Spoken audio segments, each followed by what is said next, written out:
땅에 복음이 전해지고 복음 통일의 역사가 일어나기를 간절히 우리 사모하는 마음으로 우리 찬양하겠습니다. 그날에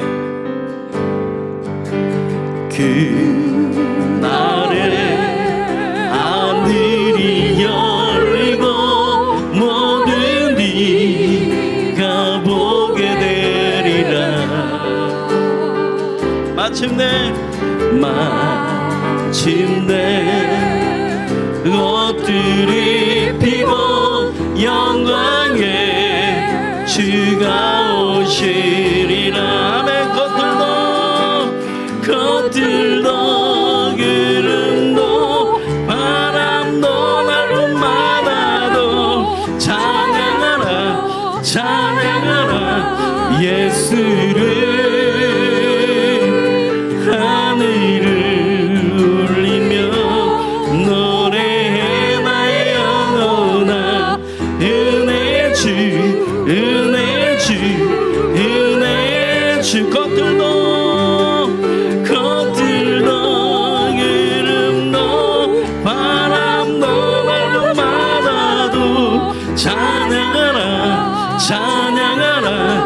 예수를 하늘을 울리며 노래나 영원한 은혜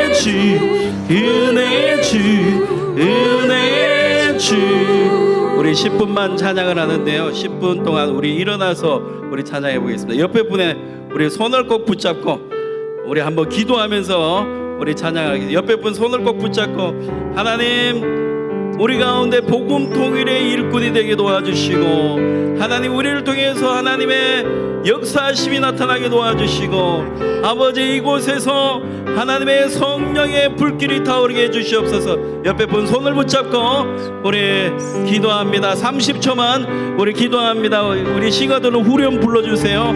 주여 주여 주여. 우리 마음에 뜨거운 마음을 주시고 하나님의 은혜로 충만하게 도와주셔서 하나님 앞에 영광 돌리며 찬양하며 나가게 도와주시옵소서.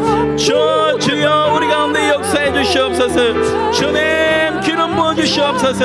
우리가 기도할 때 성령이 역사해 주시옵소서. 주님 주여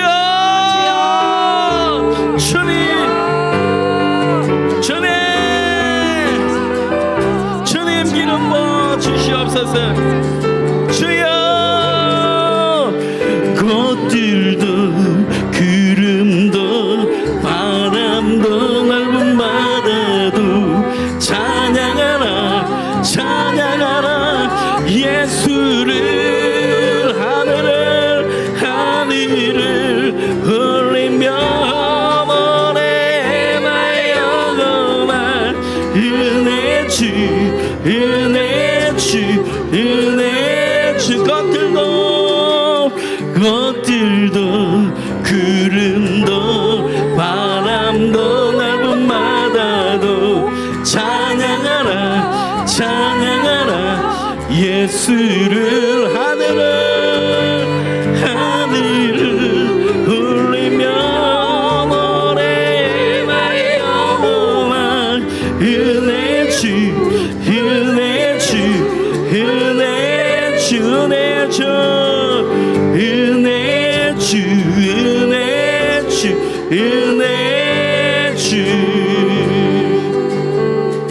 우리 박수 치면서 찬양합니다. 할렐루야. 우리 박수 힘차게 칩니다. 주의 친절한 발에 안기세 우리 마음이 평안하리니 항상 기쁘고 복이 되겠네. 영원하신 발에 안기세 주의 발에 그 크신 발에 안기세 주의 발에 영원하신 발에 안기세.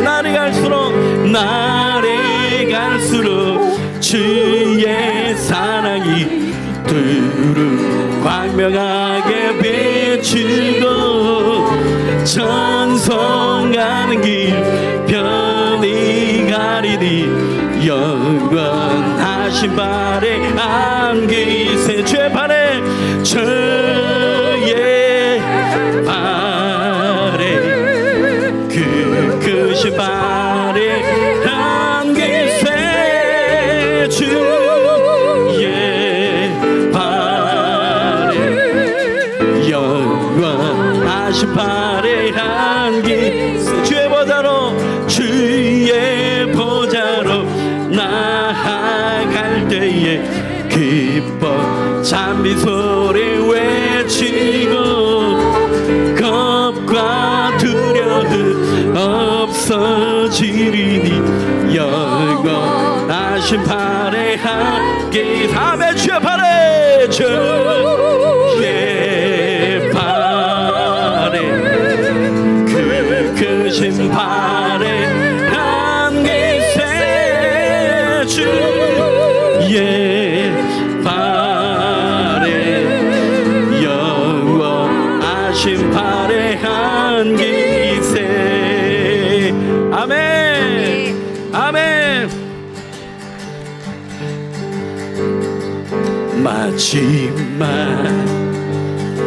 날에 내가 나 영으로 부어주리니 내가 나의 영으로 모든 백성에게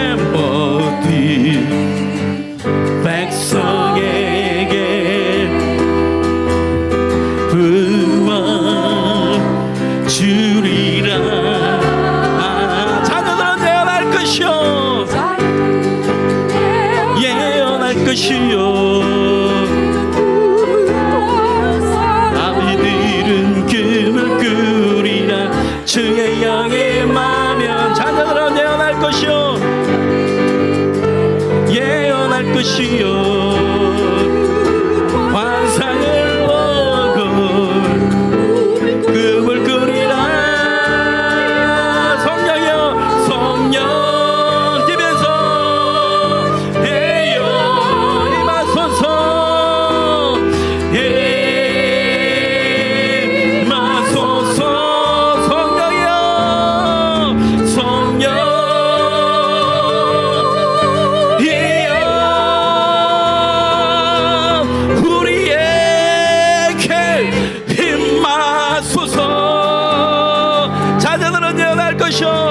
자녀들은 예언할 것이요 청년들은 환상을 보고 아비들은 금을 꾸리라. 주의 영의 마음에 자녀들은 예언할 것이요 예언할 것이요 청년들은 환상을 보고 아비들은 금을 꾸리라. 주의 영의 마음에 성령 높이 들고 이여 임하소서 임하소서 성령 이여 우리에게 임하소서 성령이여 성령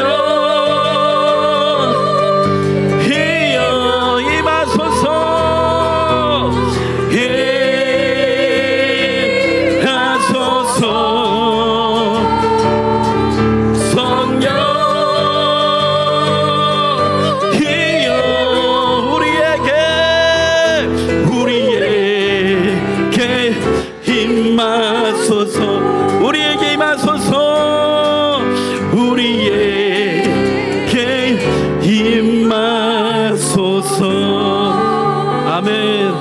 우리 두 손 높이 들겠습니다. 주님 물이 바다 덮음같이 온 땅에 성령의 바람이 불 수 있도록 저 북녘 땅에도 성령의 바람이 불고 주님의 성령의 물결이 넘쳐나 부흥의 불길이 타오게 도와주시옵소서. 우리 찬양하겠습니다. 물이 바다 덮음같이 여호와 영광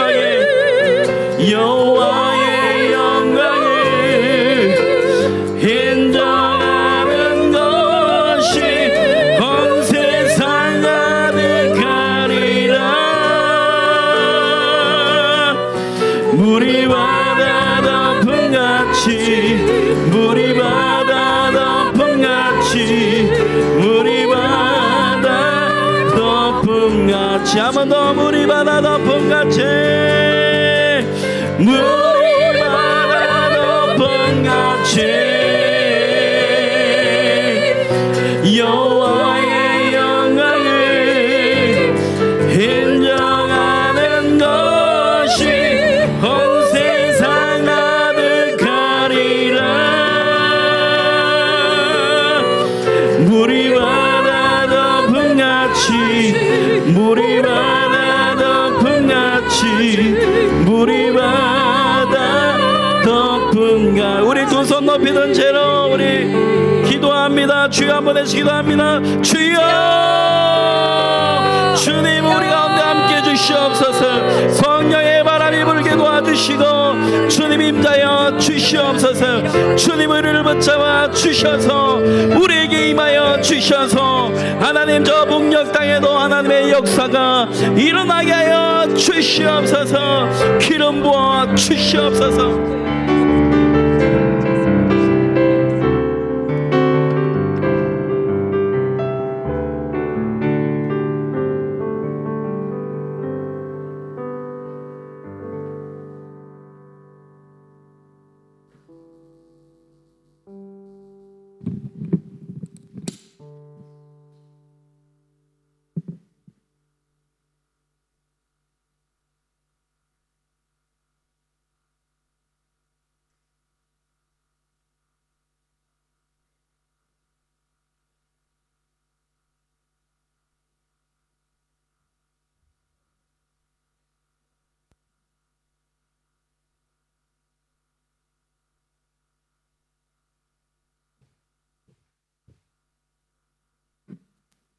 하와이에서 오신 우리 김다인 목사님 오후 세션 위해서 기도하고 기도 끝나는 대로 바로 영상 틀어주세요.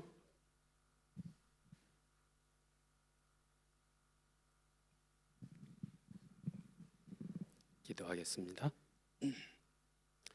하나님 아버지 감사합니다. 이 복된 자리에 저희들을 불러주신 것 진심으로 감사를 드립니다. 하나님께 영광을 돌립니다. 글로벌 복음 통일 미션 컨퍼런스에 저희들을 초대해 주신 것 진심으로 감사를 드립니다. 북한 선교의 선봉장이신 임현수 목사님에게 하늘의 지혜와 성령의 능력과 재물을 주셔서 귀한 사명 잘 감당할 수 있도록 축복하여 주옵소서. 2년 6개월 동안 고난의 시간을 잘 이기시고 승리하시고 돌아와서 이렇게 귀한 사명 감당케 하시니 감사합니다. 그 사모님의 눈물의 기도를 받으시고 하나님이 기뻐하시는 아름다운 열매들이 풍성하게 하여 주옵소서. 주님, 저는 이곳에 와서 방콕 한인연합교회 신상태 목사님과 성도님들이 이렇게 많은 탈북자들을 돕고 섬긴 것을 처음 알았습니다. 우리 신상태 목사님에게 바울 사도의 능력과 인내와 희생의 마음을 주셔서 끝까지 사명을 잘 감당케 하여 주옵소서.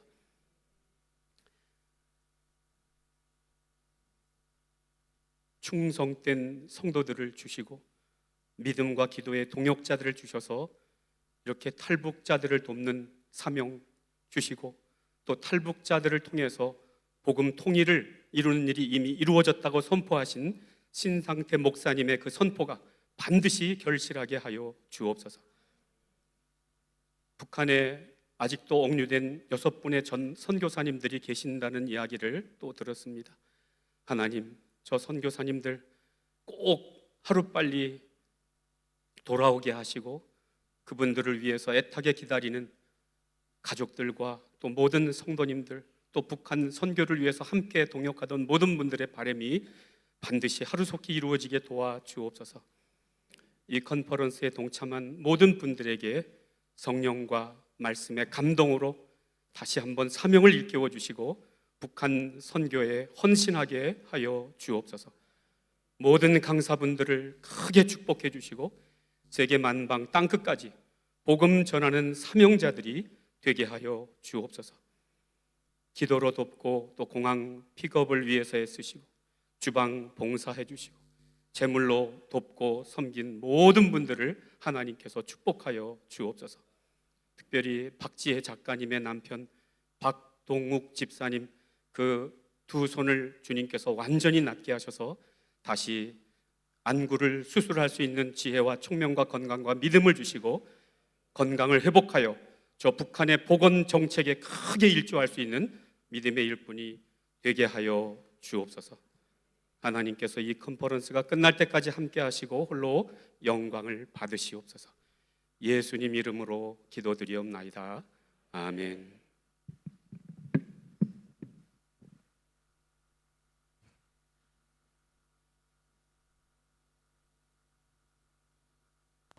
글로벌 복음통일 젊은 선교대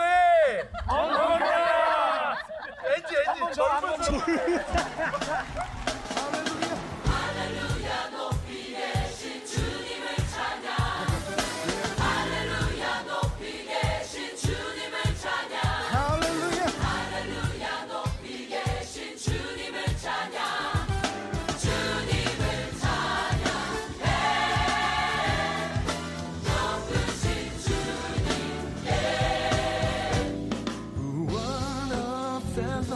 안녕하세요. 여기는 코나입니다. 이번 주에 너무나 좋은 세미나를 끝내고 하나님이 지어주신 이런 아름다운 이 자연에 와서 다시 한번 주님을 찬양하며 통일을 기도합니다. Because everyone wanted to read the Bible. 그냥 모든 사람이 성경을 읽기 원했기 때문에 극장을 것이죠.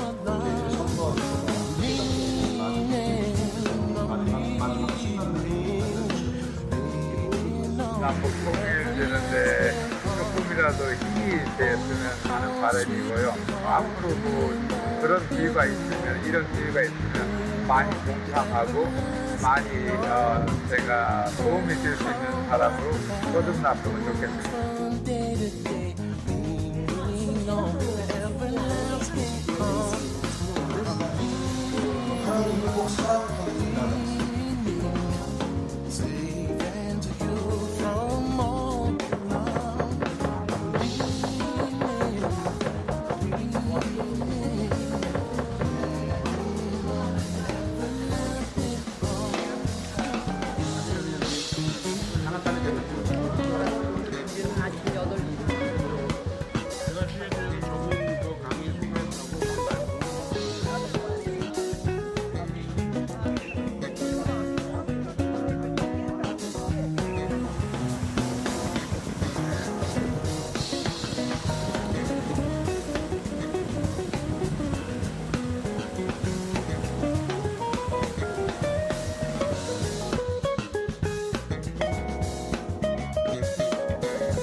어려운 길을 걸어서 왔습니다만은 너무 감동적이었습니다.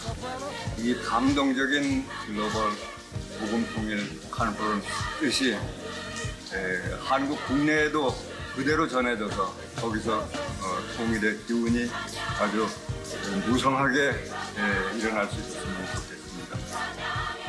컨퍼런스에 참석하신 모든 분들 너무 고생 많으셨고 내년 계속해서 이런 행사가 진행되기를 소망해 봅니다. 감사합니다. 주를 찬양해, 주를 찬양해, 주를 찬양해. Thanks for coming. It's good to see you. 수고했습니다.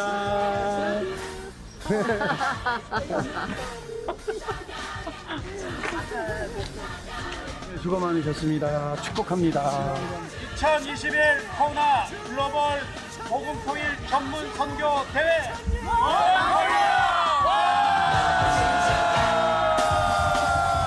주님께 감사의 박수 올려드립니다. 할렐루야.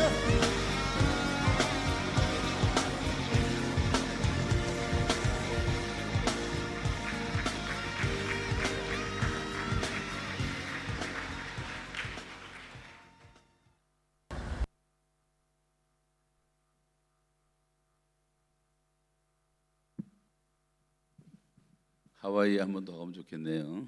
언제 한번. 아무도 뭐 아멘도 안 하시니까 모르겠는데 하와이가 참 좋습니다.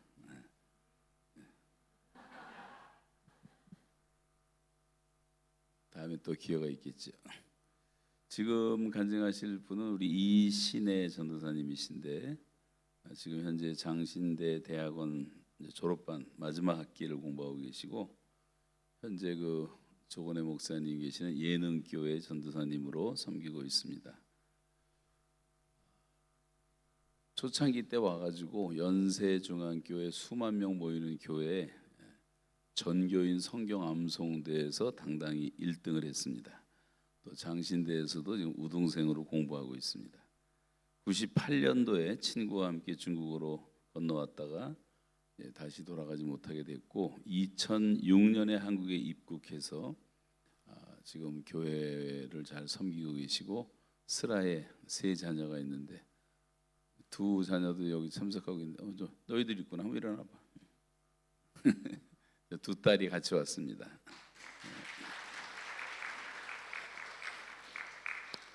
간증에서 나올지 모르겠지만 남편도 회심을 하고 지금 같은 장신대 대학교를 다니고 있는데 간증에 나오는지는 모르겠어요. 근데 하여간 영적 전쟁에서 승리하고 남편이 막 엄청나게 핍박을 하고 성경책을 몇 번씩 찢어버리고 그랬던 싸움에서 승리해서 지금 아주 순한 양처럼 돼가지고 신학 공부를 하고 있습니다. 전반적인 얘기를 한번 들어보겠습니다. 나오시고 박수로 힘차게 환영해 주세요.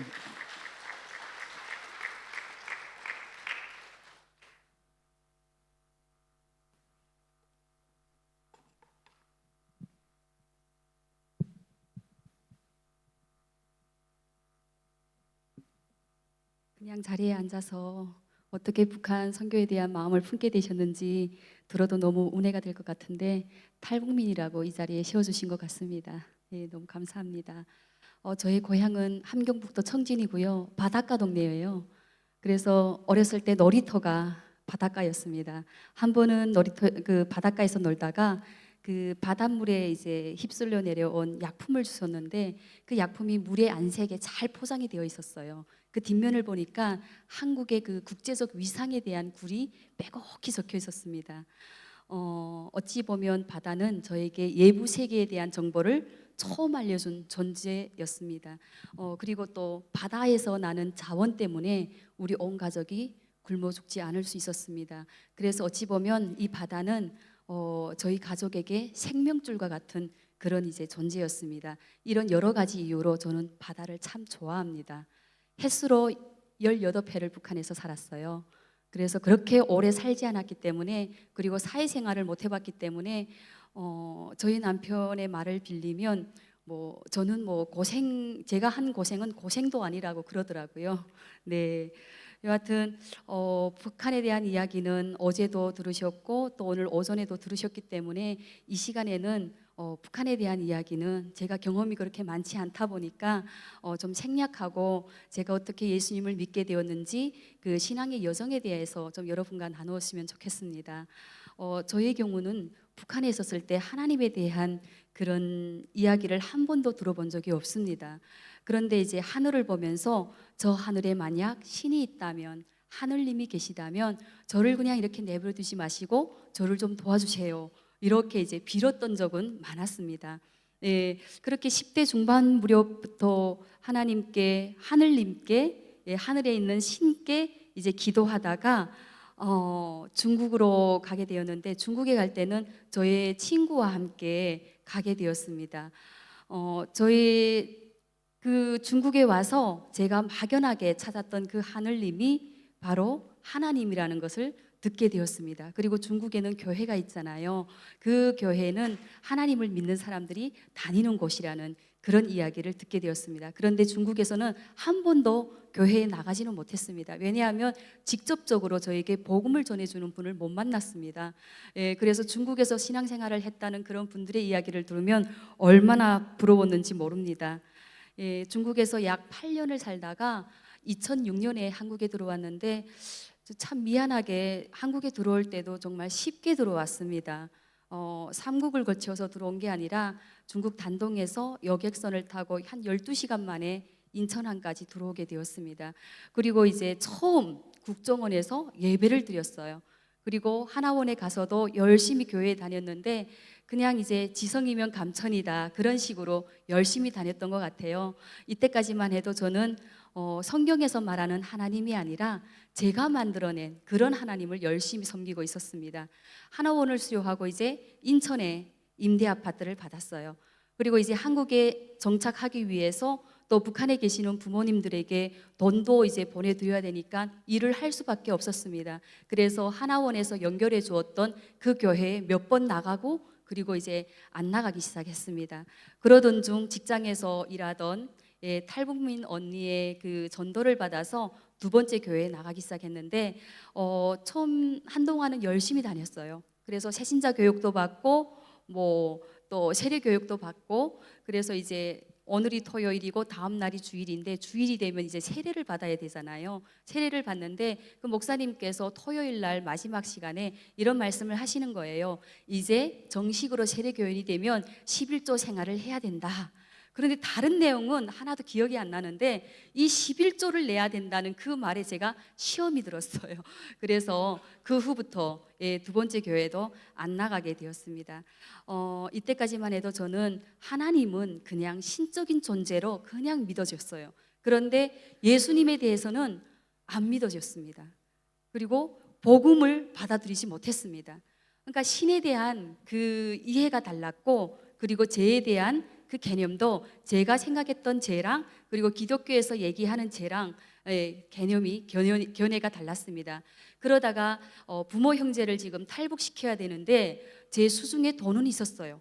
열심히 벌어서 몇 천만 원의 돈은 가지고 있었는데 이 부모 형제를 탈북시키는 과정이 너무 힘들고 어렵다는 걸 알기 때문에 만약에라도 중국에서 붙잡히면 강제 북송당하고 그 이후의 삶은 어떻게 이야기 안 해도 너무나 빤하기 때문에 하나님께 기도하는 수밖에 없었습니다. 그래서 하나님께 기도하기 시작했는데 어떻게 기도했냐면 그냥 기도하는 것보다 뭐라도 좀 걸고 기도를 하면 하나님께서 좀 더 잘 들어주시지 않을까 그런 마음에 하나님께 이런 기도를 드리게 되었습니다.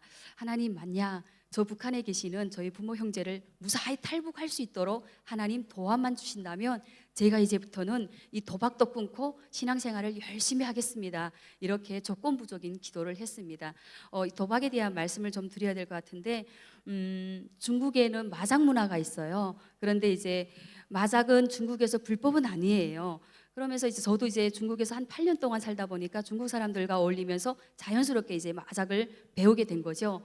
그래서 대부분 이제 그 하나원을 수료하고 같은 아파트에 주거지를 많이 배정을 받아요. 그러다 보니 같은 아파트에 살던 이제 탈북민들끼리 서로 통하면서 이제 직장에 못 나가는 애기 엄마들이나 임산부들이 모여서 이제 마작을 하게 된 거예요. 처음에는 그냥 할 일이 없으니까 심심풀이로 재미로 놀았어요. 그러다가 중국 조선족들도 합류하면서 이제 도박판으로 변해버린 거죠. 그때 이제 제가 그런 그 도박을 조직한 그 주동 분자이기도 했습니다. 근데 이제 하나님께 부모님과 형제들을 탈북을 위해서 기도하면서 저희 집에서 더는 이제 도박판도 안 열고 그리고 도박하는 곳에 가지도 않았습니다. 주위 사람들이 그러더라고요. 아유 며칠이나 가겠어. 그만큼 이제 이 도박은 한번 중독되면 정말 빠져나오기 쉽지 않다는 거죠. 그래도 저는 결심했어요. 오직 나는 이제는 정말 도박은 저리 가라. 우리 부모 형제의 무사 탈북만을 위해서 이제 기도하기 시작했습니다. 그렇게 이제 드디어 저희 부모님과 형제, 오빠, 여동생 그리고 100일 된 조카, 양오빠까지 7명의 가족이 무사히 중국을 거쳐서 태국 난민 수용소까지 들어오게 되었습니다. 정말 기도 응답으로 가족 모두가 무사히 탈북했잖아요. 그러면 그때부터 저는 어떻게 해야 됩니까? 하나님께 기도했던 것처럼 신앙생활 열심히 하고 부모 형제에게 열심히 복음을 전해야 되잖아요. 그런데 사람의 마음이 얼마나 교만하고 간사한지 멀리서가 아니라 저는 저 자신을 보면서 깨달았어요. 정말 하나님의 도움이 필요한 그런 이제 다급한 순간에는 정말 하나님 이것만 해결해 주시면 제가 앞으로 이렇게 하겠습니다. 이렇게 기도해 놓고 그 일이 해결됨과 동시에 내가 언제 그랬냐 싶게 잊어버렸습니다. 그리고 그냥 제가 중국말이 8년을 중국에서 살다 보니까 중국말이 좀 되니까 중국 브로커들 그리고 북한 브로커들과 직접 통화하면서 당신들이 받는 돈 외에 돈을 더 100만 원, 뭐 200만 원 더 얹어줄 테니까 이 사람들이 이 돈 때문이라도 우리 가족을 데려올 수밖에 없도록 제가 아주 철미하게 작전과 그 협상을 잘했기 때문이라고 그렇게 이제 생각을 한 거죠. 가족들이 이제 무사히 태국 난민 수용소까지 들어갔다는 말을 딱 듣자마자 저는 다시 어떻게 했을까요? 도박판으로 다시 달려갔습니다. 그때 이제 저희 상태를 보면 저는 이미 그 도박에 완전히 중독된 그런 상태였어요. 그래서 다시는 놀지 말아야지 이런 결심을 진짜 수도 없이 했지만은 그 결심과는 무관하게 다음날 아침이 되면 또 그 자리에 가 있는 저 자신을 발견하게 되는 거죠. 저녁 시간이 되면 몸과 마음이 다 피폐해진 상태에서 정말 사는 게 아니었습니다. 그렇게 이제 도박판에서 헤어나오지 못했던 또 이제 근본적인 원인 중 하나는 10번을 놀면 8번 내지 9번은 제가 돈을 다 따는 거예요. 그래서 뭐 소문이 날 정도였는데 그러다 보니까 이제 끊기도 쉽지 않았습니다. 저희 가족이 2010년도에 태국을 거쳐서 2011년 2월에 한국에 입국해서 하나원에서 이제 교육을 받고 있었을 때 그때 일입니다. 그때도 저희 지금 둘째가 같이 왔는데 제가 그 둘째가 그때 아주 어렸거든요. 2돌씩 금방 지났을 때예요. 그 둘째 아이의 손을 잡고 그리고 그 도박하는 집으로 갔어요. 근데 이제 마작은 4사람이 있어야 놀 수 있거든요. 근데 그 중에 한 사람이 아직 오지 않아서 그 한 사람을 기다리고 있는 중에 이제 중국 조선족과 탈북민 브로커 사이에 이제 말다툼이 벌어졌어요. 그리고 옥신각신하다가 이 중국 조선족이 주방에서 칼을 빼다가 이 탈북민 브로커를 그냥 이제 칼로 찔렀어요. 근데 너무나도 순식간에 벌어진 일이라서 제가 이제 정신을 그때 차리고 보니까 제 자신이 그렇게 한심해 보일 수가 없더라고요. 그래서 그때 이제 내가 지금 이 어린 아이를 데리고 못하는 일이지? 정말 정신이 나가도 한참 나갔구나. 그러면서 제가 북한에서 그 하늘을 보면서 기도했던 그 하늘을 중국에서 그리고 하늘을 쳐다보면서 기도했던 그 하늘을 다시 보면서 나는 이제 더 이상 이렇게 살다가는 다음에는 내가 죽을 수도 있겠다 그런 생각이 들면서 교회에 나가야 되겠다. 그렇게 이제 교회에 다시 나가게 되었습니다. 그렇게 이제 3번째로 나가기 시작한 교회에서 하나님의 말씀이 저에게 그제서야 점점 들려오기 시작했습니다. 내가 무슨 죄인이냐고 교회에서 죄인임을 인정하십니까? 새신자 교육할 때 그러면 그게 너무나도 싫었습니다. 죄인은 감방에 가 있는 게 죄인이지 내가 무슨 죄인이지? 그런 생각이었는데 제가 하나님의 말씀을 듣는데 왜 그렇게 많은지 정말 살아있고 활력이 있는 그 하나님의 말씀이 나의 혼과 영과 및 간절과 골수와 또 마음의 생각과 뜻을 감찰하시는데 그 말씀 앞에 제 자신이 그냥 벌거벗은 것처럼 서 있는 것 같았습니다.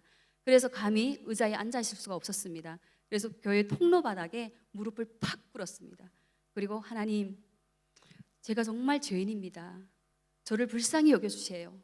이런 이제 애끓는 회개 기도가 나오기 시작했습니다. 그리고 그 예수님께서 2000년 전에 나를 위해서 흘리신 그 보혈의 피가 나에게 위로부터 나에게로 폭포수같이 쏟아지는 그런 경험을 하게 되었습니다. 죄의 삭은 사망이라고 하잖아요. 그래서 그 죄값으로 내가 죽어야 되는데 어떻게 죄 없으신 하나님의 아들이 나 때문에 죽으실 수 있었을까? 그런 생각을 하면서 그렇게 안 믿어졌던 복음이 믿어졌고 그리고 하나님의 말씀인 성경책이 그대로 믿어졌습니다. 그때부터 저는 은혜의 자리를 사모하면서 뭐 공예배, 수요예배, 금요예배, 주일예배 빠지지 않기 위해서 참석했고 그리고 은혜 받는 자리에 수련회 모든 수련회에 참석하기 시작했습니다. 제가 다녔던 교회에 북한 선교국이 있었는데 탈북민들이 이제 4번을 교회에 출석하면 교통비 10만 원을 주는 그런 이제 사례가 있었어요. 한 달을 다녔더니 교통비 10만 원을 주더라고요. 그래서 이제 받았는데 기도하는데 제 안에 난생 처음 뭐 들어보지 못했던 그리고 이제 느껴보지 못했던 그런 이제 감동이 밀려왔습니다. 그 돈 10만 원이 없으면 살 수 없냐 그런 질문이었습니다. 생각해 보니까 한 달에 이 돈 10만 원이 없어서 내가 못 사는 게 아니더라고요. 그래서 그 돈을 그대로 북한 선교국 담당 목사님께 갖다 돌려드렸습니다. 또 하나의 사례를 말씀드리면 탈북민들이 하나원을 수료하면 직업을 얻기까지 또 한 6개월 동안 생계비를 줘요. 6개월 동안은 생계비를 받는 게 그래도 합법적인데 물론 그 전에 이제 취업을 하게 되면 생계비가 끊기기도 합니다. 저는 그때 이제 출산 후 생계비를 받았는데 남편이 있었기 때문에 엄밀히 말하면 이것도 불법이에요. 그런데 교회 다니면서 도박도 끊고 그리고 뭐 술은 잘 못 마셨어요. 그냥 맥주 조금 마시고 그리고 맥주도 끊고 그리고 뭐 여러 가지 죄라고 생각되는 것들을 다 끊었는데 이 생계비를 못 내려놓겠는 거예요. 그래서 교회에 가면 마치도 하나님과 나 사이에 뭐가 이제 장벽이 가로막힌 것 같은 느낌이 들면서 마음이 너무 답답한 거예요. 그래서 하나님께서 이 생계비를 받는 것을 기뻐하시지 않는구나, 이 생계비를 받으면 안 되겠구나, 이런 이제 마음이 든 거죠. 너무 괴롭다가 제 발로 주민센터에 찾아가서 저 이제부터 일하니 이 생계비를 그만 끊어주세요 라고 먼저 이제 요청한 적도 있습니다. 그만큼 이제 그 후로 경제적으로 좀 어렵기는 했지만 제 양심만큼은 자유로웠습니다. 제가 이 말씀을 저의 치부를 이 자리에서 다 말씀드리는 것은 복음은 능력이 있다는 것입니다. 제가 예수님을 안 믿었으면 이런 일이 안 일어났죠. 세상을 따라서 그냥 돈이 그냥 벌리는 대로 수단 방법 가리지 않고 돈을 벌었을 것입니다. 그런데 복음이 저에게 심겨지니까 이 말씀이 저를 변화시키기 시작하는데 제 안에서 성령님께서 일을 하기 시작하더라는 거예요. 성경을 모르는 저에게 하나님은 참 많은 체험의 은혜를 주셨던 것 같아요. 주일은 주일 오전 예배를 드리고 그리고 북한 선교국 예배를 드리고 그리고 또 오후 예배를 드립니다. 모두 3번의 예배를 주일에 드렸습니다. 그리고 저녁 기도 모임까지 하고 집으로 돌아가는 것이 저의 일상이었습니다. 북한 선교국 예배를 마치고 대문으로 딱 성전문으로 들어오는데 제 눈에 이제 마치 극장에서 영국을 보는 것 같은 그런 이제 느낌의 뭐가 보이는데 후에 알고 보니 그게 한상이었던 거예요. 어떤 그 한상이었냐면 좀 설명하자면 이래요. 아래에는 정말 많은 성도님들이 앉아 계셨어요. 그리고 이렇게 강대상이 있었고 이 강단 오른편에는 목사님이 마이크를 든 채로 서 계셨고 그리고 왼쪽에는 정말 칼을 든 무시무시한 핍박자가 서 있었습니다. 이 핍박자의 의도는 목사님께서 하나님의 말씀을 전하면 당장이라도 칼로 목을 내리칠 판이었습니다. 그러니까 하나님의 말씀을 성도들에게 전하지 말라는 거예요. 그런 상황에서 저는 나는 한상을 보여달라고 하나님께 기도한 적도 없는데 왜 하나님께서 이런 한상을 나에게 보여주셨을까 하고 고민해 봤어요. 그런 그 한상을 본 후 들었던 몇 가지 생각인데 첫 번째는 우리가 사는 이 시대에 어찌 보면 정말 목숨을 걸고 예수님을 믿어야 할 때가 올 수도 있겠구나. 그 성경에 그렇게 말씀하시잖아요. 누구든지 주의 이름을 부르는 자는 구원을 얻으리라. 그런데 이 말씀이 그때 당시에는 쉬운 고백이 아니었거든요. 정말 목숨을 걸고 하는 고백이었거든요. 두 번째로 주의 종은 목에 칼이 석자가 들어와도 하나님의 말씀을 전해야 한다는 깨달음을 얻었습니다. 작은 것 하나도 내려놓지 못하는 사람이 어떻게 더 큰 것을 내려놓을 수 있겠습니까? 그리고 작은 것에도 순종하지 못하는 사람이 어떻게 자꾸 타협하면서 살다가 더 큰 갑자기 주를 위해서 목숨을 내놓을 수 있겠습니까? 그래서 아주 작은 것부터 순종이라는 이 훈련이 필요하다는 것을 저는 깨닫게 되었습니다. 또 한 번은 부흥회에 참석했을 때 일인데 주여 진실하게 하소서 이 찬양을 두 손을 높이 들고 부르는데 갑자기 강한 떨림이 저를 사로잡기 시작하더라고요. 저는 그런 경험은 처음이었습니다. 제가 주체할 수 없을 정도의 강한 떨림이 저를 이제 막 흔들면서 갑자기 제가 어디로 빨려 들어갈 것 같은 그런 느낌에 사로잡혔습니다. 제가 너무 무서워서 소리를 지르다가 이제 그 기도가 멈추면서 이제 멈췄는데 그때 이제 제가 느꼈던 거는 경험했던 것은 지옥의 문이 열리는 그런 이제 경험을 한 거죠. 그래서 그때 이제 제가 하나님께 정말 저 지옥에 갈 수밖에 없었던 나였는데 지옥에 보내지 않고 하나님께서 나를 구원해 주셔서 감사합니다. 그런 고백을 계속 하나님께 드렸던 것 같습니다. 성경에 보면 지옥이 어떤 곳인지 예수님께서 직접 말씀하시잖아요. 그런데 지금은 천국에 대해서 말하면 너무나도 사람들이 듣기 좋아하지만 이 지옥에 대해서 얘기하면 참 불편해하는 것이 진실인 것 같아요. 그래서 그런데 저는 천국과 지옥이 있음을 확실히 경험했으니까 이 말씀을 전해야 되는데 성경을 하나도 모르잖아요. 이제 예수님을 믿은 지 얼마 안 되니까. 그래서 집에서 요리를 해놓고 일 갔다 오는 탈북민들을 저희 집에 초대했습니다. 그리고 교회 집사님을 불러놓고 집에서 이제 우리 집에서 성경 공부를 하기 시작한 거죠. 그렇게 이제 저녁에는 성경 공부를 하고 낮에는 전도지를 들고 하나센터라던가 또 탈북민들이 사는 지역에 가서 노방 전도를 하기 시작했습니다. 제 안에 정말 예수님이 안 계시고 그리고 가짜 신앙일 때는 핍박이 뭐 없었어요. 뭐 핍박을 했어도 금방 타협해 버렸어요. 그런데 제 안에 예수님이 계시고 정말 하나님의 말씀대로 살기 위해서 노력하니까 그때부터 핍박이 시작되는데요.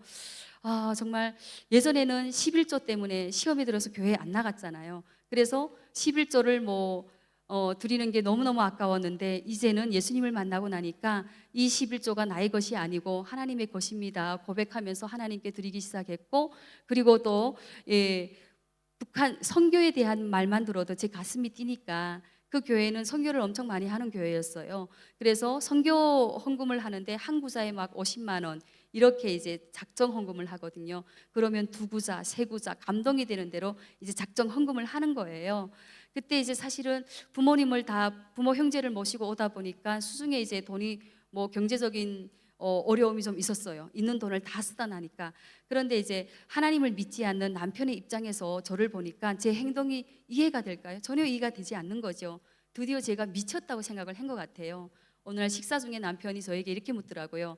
하나님이냐 나냐? 그래서 저는 처음에 그 질문을 딱 받았을 때 그냥 이제 순식간에 그냥 이제 어떻게 이런 대답이 나갔습니다. 하나님도 중요하고 당신도 중요하다.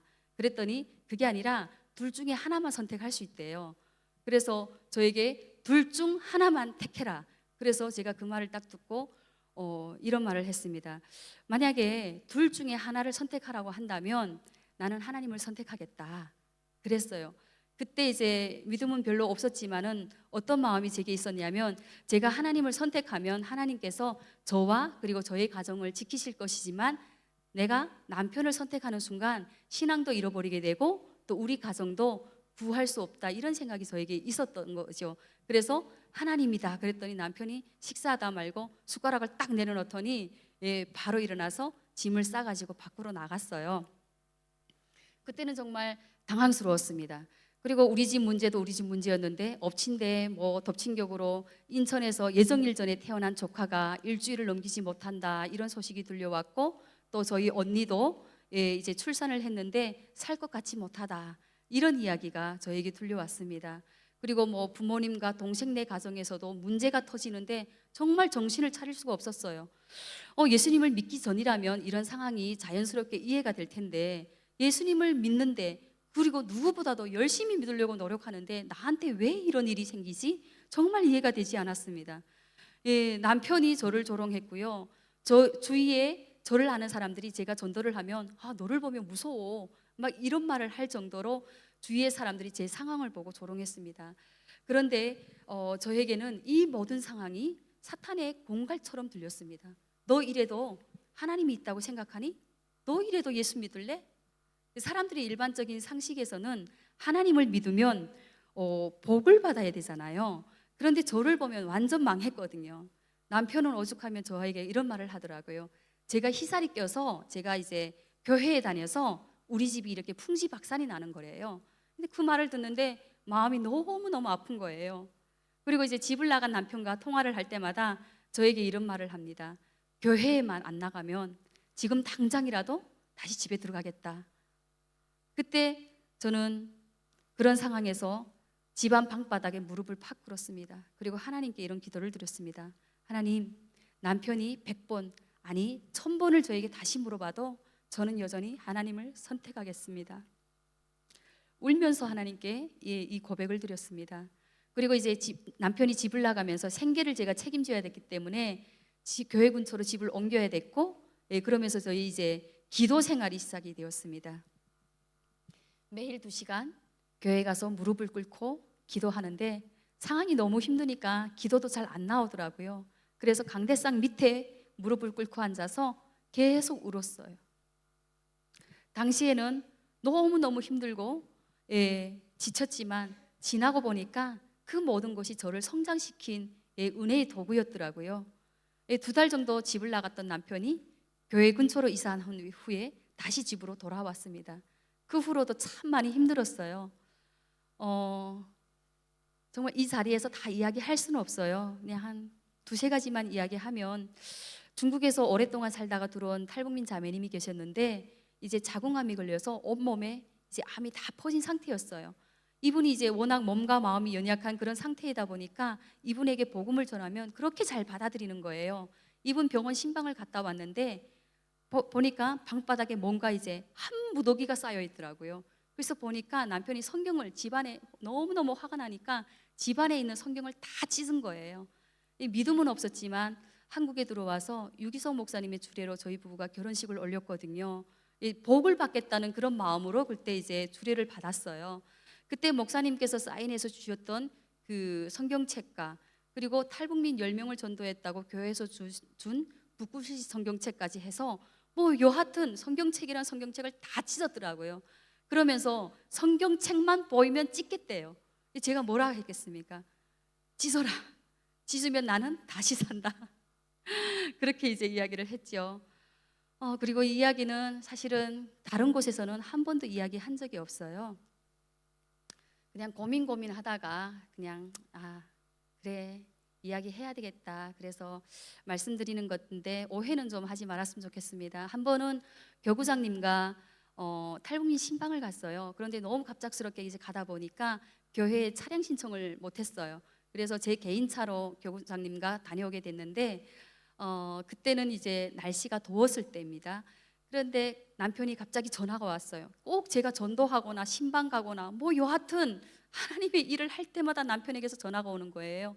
전화가 와서 하는 말이 차가 어디 있냐 이렇게 묻는 거예요. 근데 순간적으로 남편으로부터 너무 핍박을 받던 상황이라서 저도 모르게 거짓말을 했어요. 교회 주차장에다 세워놨습니다. 그랬더니 집하고 가까웠거든요. 남편이 교회 주차장에 가본 것 같아요. 근데 교회에도 차가 없었거든요.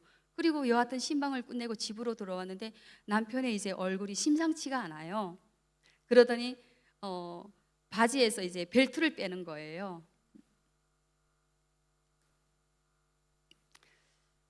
북한군에서 아마 그렇게 많이 했나 봅니다. 아무 저항도 하지 않고 그대로 서서 맞았습니다. 맞으면서 저는 하나님께 회개의 기도를 드렸어요. 하나님, 제가 잘못했습니다. 남편의 핍박이 너무 두려워서 저도 모르게 거짓말을 했습니다. 용서해 주세요. 그때 참 신기한 경험을 했습니다. 마치 누군가가 저를 솜이불로 이렇게 감싸주는 것 같았습니다. 너무 그때 그 경험이 이상해서 거울을 봤는데 그 벨트 자국은 선명히 남아 있었는데 아프지 않았다는 것이 너무 신기했습니다. 그 일이 있고 남편이 저에게 물었습니다. 이제는 나랑 못 살겠지?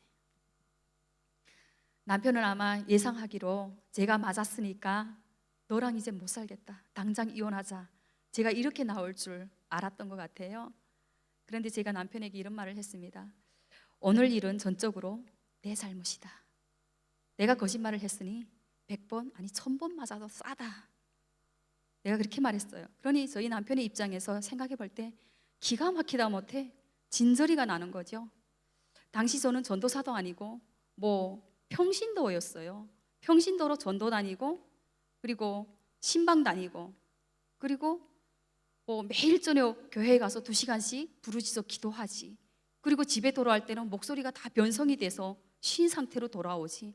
이 남편의 입장에서는 도무지 이해가 되지 않는 거예요. 저한테 이제 그렇게 하고 그날 저녁 잠을 못 자더라고요. 본인도 그렇게 하고 얼마나 마음이 아팠겠어요. 저희 남편은 사실 저를 굉장히 많이 사랑하는 사람이에요. 저를 위해서 죽을 수도 있다고 하는 사람이거든요. 정말 10년이 넘게 이제 핍박을 너무 받다 보니까 제가 제일 부러운 게 뭐였냐면 정말 신앙 있는 탈북민 남성분들이었습니다. 제 눈에는 그분들이 그렇게 멋지게 보일 수가 없는 거예요. 이분들도 북한에서 똑같이 이제 교육을 받았는데 이분들은 어떻게 하나님을 믿게 되었을까? 우리 남편도 빨리 하나님을 믿었으면 얼마나 좋을까? 이런 마음이었습니다. 어느 날 저는 하나님께 이런 기도를 드렸습니다. 하나님, 지금은 저를 이렇게 힘들게 하고 아프게 하고 정말 비참하게 하는 남편이지만 하나님께서 언젠가는 저의 가장 좋은 믿음의 동역자로 만들어 주실 것임에 미리 감사를 드립니다. 그리고 감사 헌금을 기도를 적어가지고 감사 헌금을 드렸습니다. 그리고 기도를 했으니까 하나님께서 언젠가는 남편도 구원하실 것이라는 그런 믿음으로 남편의 11조도 몰래 가만 다 드렸어요. 그리고 주의 종이 되라는 부르심을 받고 2014년에 신학과에 입학해서 지금 10년째 신학만 공부하고 있습니다. 정말 예수님을 믿고 하나님 앞에 경건하게 살려고 우리가 노력할 때 사탄은 우리의 믿음을 흔들어요. 그렇지만 우리가 사명을 받은 후에는 그 사명을 이루지 못하도록 방해합니다.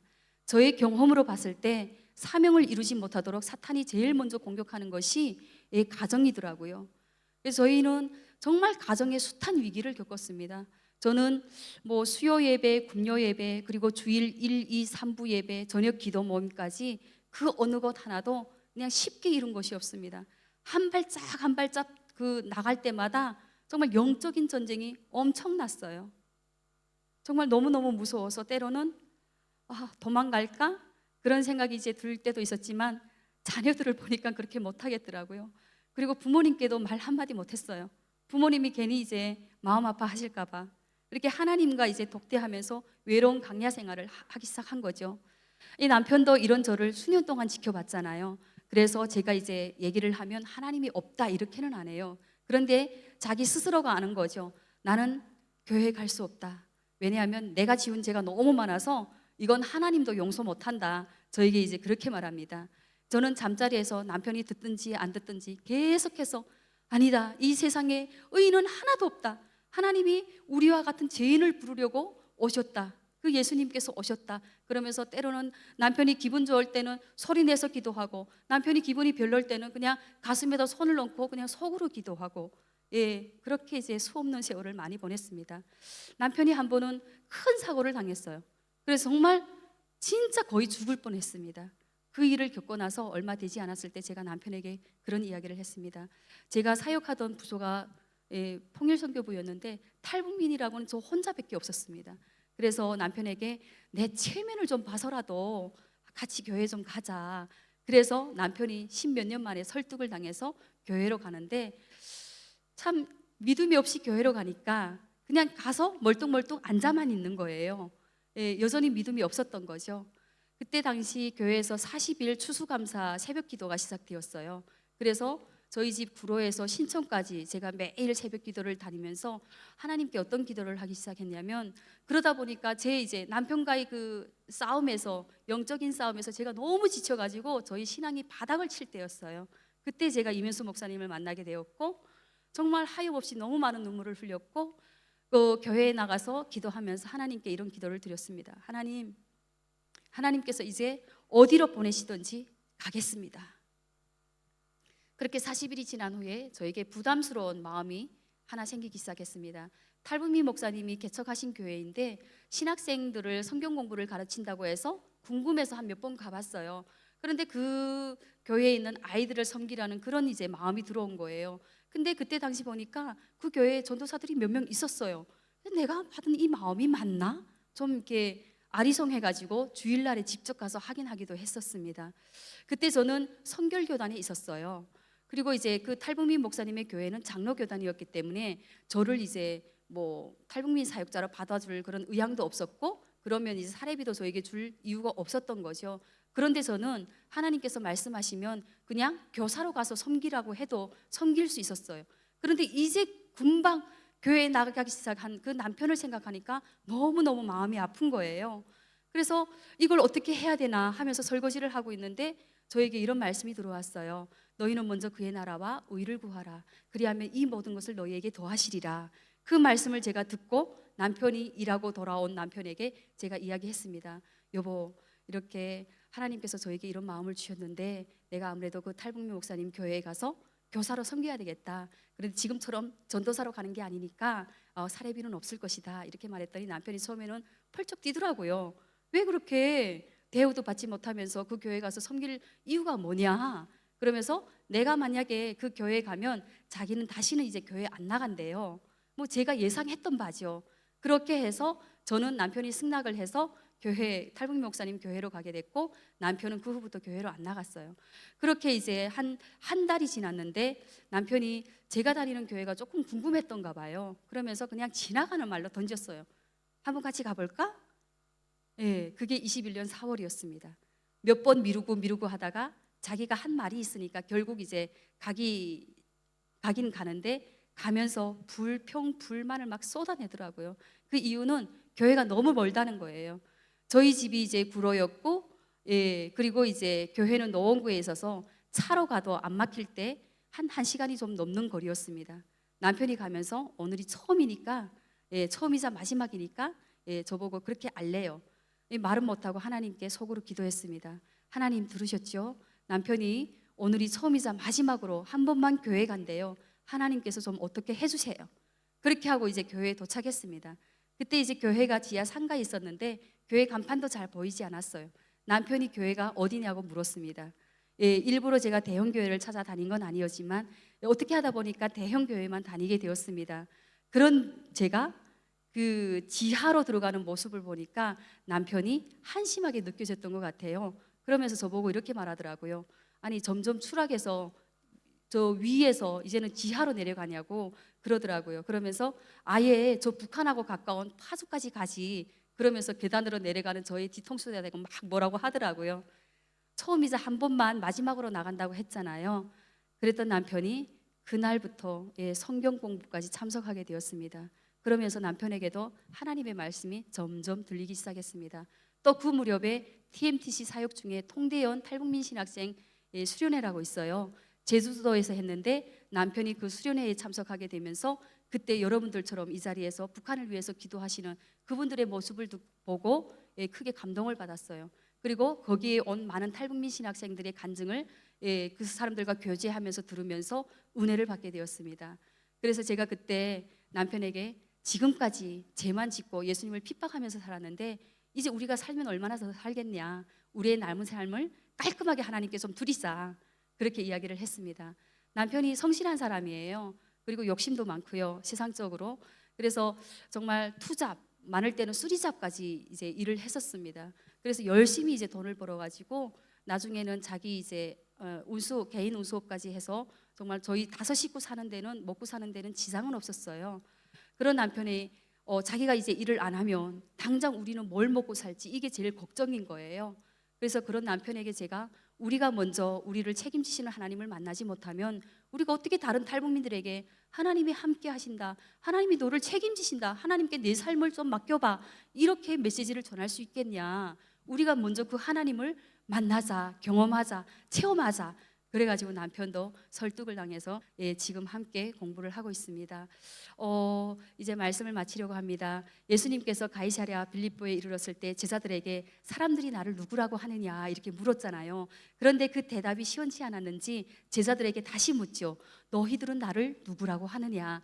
그때 여러분들께서 잘 아시는 것처럼 시몬 베드로가 주는 그리스도시요 살아계신 하나님의 아들이십니다 이렇게 고백하잖아요. 2000년 전 이 베드로가 했던 고백이 예수님을 만나니까 제 속에서도 나왔습니다. 주는 그리스도시요 살아계신 하나님의 아들이십니다.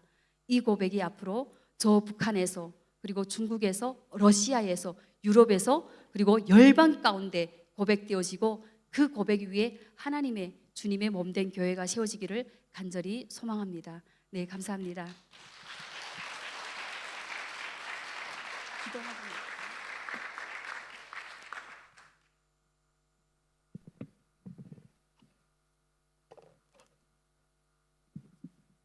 우리 강사님들이 시간을 아주 기가 막히게 칼같이 지켜주시는데 우리 지금 참석하시는 이 수강생들이 요번에 좀 조금 불량한 학생들이 조금 조별로 인원 파악할까요? 지금 참석률이 제일 좋은 조는 제가 여기 에베네셀 카페에서 맛있는 그 음료수 우리 3조는 가서 먹었는데 그거 맛있더라고. 여기 교회 집사님이 하시는데 거기 아침 7시부터 라면을 끓여준대요. 얼마나 먹고 싶던지. 아까 그 우리 이신혜 전도사님 애들이 거기서 뭐 라면 먹고 있던데 얼마나 먹고 싶은데 내가 달라는 말을 못 하겠는데, 그럴 때는 목사님 한 젓가락 드릴까요? 자, 감사합니다. 우리 기지개 한번 펴볼까요? 네, 우리 이신혜 전도사님, 예, 정말 가슴 아픈 사연들이 많이 들었는데 다시 한번 박수 한번 드립시다. 감사합니다. 우리 강사님들 너무 시간을 잘 지켜줘서 제가 나중에 한번 쏠게요. 이면수 목사님이 아주 기분이 되게 좋아진 것 같아요. 옛날에 막 손인식 목사님은 저기서 마이크를 껐어요. 돌아가신 손인식 목사님은 조금 지나가면 마이크를 막 끄고, 근데 그 보기가 좀 민망하더라고 서로. 근데 우리는 너무 좀 잘 지켜줘서 감사합니다. 자, 그 이번에 제 강의하시는 분은 아주 또 특이하신 분이에요. 제가 만났는데 제가 KTX를 지난 5월달에 놓쳤어요. KTX를. 그리고 1시간 뒤에 대전에 도착하기로 약속을 했는데 1시간 동안 저를 위해서 불평불만 없이 기다려 주신 분이에요. 제가 깜짝 놀랐습니다. 이홍남 목사님, 이거 소개 영상을 먼저 틀어요? 목사님? 예. 그러면 저기 우리 아주 5차원의 교육 혁명을 하고 계신 귀한 우리 목사님이신데 소개 영상 보시고 우리 목사님 모시도록 하겠습니다. 조명 꺼주시고요. 성경교육이 세상교육을 압도한다. 벨국제 아카데미의 벨의 의미는 성경적인 교육을 통해 성숙한 삶과 실력 있는 리더를 세워간다는 뜻을 갖고 있습니다. 5차원 수용성 교육이 중심인 벨국제 아카데미는 아침 운동과 벨리그, 태권도, 골프 수업으로 꾸준히 체력을 관리하고 매일 교사와 점검하는 개인 플랜과 자치법 등을 통한 규정 관리로 자립심을 세웁니다. 또한 이동 수업과 공동체 훈련, 동아리 활동을 통해 작은 사회, 인간관계를 배우고 자기주도적 참여형 수업으로 배움의 즐거움을 깨닫게 해줍니다. 5차원 수용성 교육인 지력과 의지력, 체력, 관리력의 가장 기본이 되는 심력은 매일 큐티와 말씀 암송, 성경 읽기를 통해 하나님의 비전을 깨닫고 삶이 예배가 되도록 이끕니다. 성경교육이 세상교육을 압도하는 벨국제 아카데미. 세상의 빛이 되어 미래를 열어갈 자녀를 위해 학생과 교사, 학부모가 함께 양육하는 벨국제 아카데미와 함께 하세요. 자, 우리 5차원 교육을 하고 계신 우리 이홍남 목사님, 벨국제 아카데미 창시자시고 이사장님이십니다. 감사합니다. 야, 오늘이 10월 30일이잖아요. 이때는 이용의 잊혀진 계절을 한 번씩 불러야 돼요. 제가 아니 제가 부른다는 게 아니라 이렇게 빨리 갔어요. 제가 사실은 계속 인도만 했거든요. 와, 이렇게 앉아가지고 꼬박 해본 지가 한 20년 되나 봐요. 앉아있는 분들이 대단하다. 이게 보통 구역이 아니구나. 근데 또 저는 기도 잘 안 들리거든요. 그러니까 여기서 눈물을 흘리면 내가 늙기는 늙었나 봐요. 같이 눈물 나오고 웃으면 같이, 이해는 잘 안 돼서 계속 녹음을 하고 있어요. 야, 근데 너무 이게 힘든데 우리 일조에 나는 아무것도 아니더라고. 또 누님이 계시더라고. 80세 누님이. 아니 난 또 아무것도 아니야. 또 86세 되신 형님이 또 계셔. 그러니 내가 아프다는 소리도 못하고 참 제가 다른 거 아까 어제도 우리 일조에는 우리 벨에 대한 이야기를 안 했어요. 왜냐하면 제가 하기 전에 끝나더라고. 그래서 나는 내일 하겠다 그랬어요. 근데 우리 박상원 목사님이 나도 인도를 많이 하지만 이 행사를 할 때가 보면 제일 어려움이 감동도 물론 많이 있고 은혜도 되지만 감동을 너무 많이 받아버리면 시간이 오버되는지를 몰라요. 상처를 많이 받았나 봐요. 맨 처음엔 저한테 50분이다. 그래서 50분에 생각을 했어요. 그 다음에 조금 있다 40분이다. 40분으로 줄었어요. 그러더니 어제 멘트 왔는데 30분으로 졸렸습니다. 나 20분도 할 수 있는데 20년 동안 내가 했는데 20분에 할 수도 있어요. 그래서 도대체 제가 혁명이라고 그랬잖아요. 한국의 교육에 정말 오차원교육은 혁명입니다. 우리 같이 대전에서 살 때 우리 원동현 박사가 오차원을 DI 학습범을 만들어낼 때 전 같이 둘이서 우리는 교회에다가 성경적인 교육을 만들어내요. 그래서 성경적인 교육으로 5차원을 통해서 정말 멋있는 리더를 세워야 되겠다.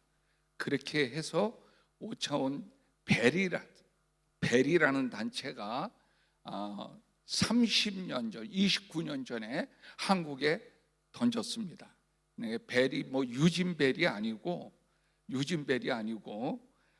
우리가 만든 벨입니다. 그래서 제가 시간이 없기 때문에 쫙 한번 여러분들에게 어떤 건지를 한번 보여주고, 교회에서 지금 우리가 북한 복음 통일에 대한 이야기를 많이 하는데 북한 복음 통일에 대한 이야기하고 지금 이야기하는데 가장 중요한 것은 우리 여기 우리 탈북하는 우리 목회자나 또 전도사님이나 또 우리 탈북도 많은 크리스찬들이 통해서 북한에 돌아가는 것도 중요하지만 굉장히 중요한 거 있어요. 다음 세대를 세우기 위해서 20년 전에 벨학교를 제가 설립자이자 이사장이에요. 사람들이 볼 때는 어떻게 저렇게 저 사람 돈이 굉장히 많은가 보다 그러는데 자세한 것은 나중에 여러분들이 벨학교 우리 방콕에 있는 분들은 벨학교에 오시면 그때 자세하게 애들도 보여주고 다 무료로 먹여드리고 다 재워드릴 수 있어요. 400명이 들어갈 수 있는 모든 시설 완벽하게 갖추어져 있습니다. 그래서 우리 그때 이야기하도록 하고 우리 다음 세대들을 정말 잘 키워서 하나님의 사람으로 키워서 보내야 되잖아요. 그래서 제가 지금 20년 동안 외쳤던 외침이 성경교육이 세상교육을 압도한다. 요 외침입니다. 하나님의 교육이 세상교육을 압도한다. 혁명이라는 것도 언제 쓰죠? 뒤 바꿀 때 씁니다.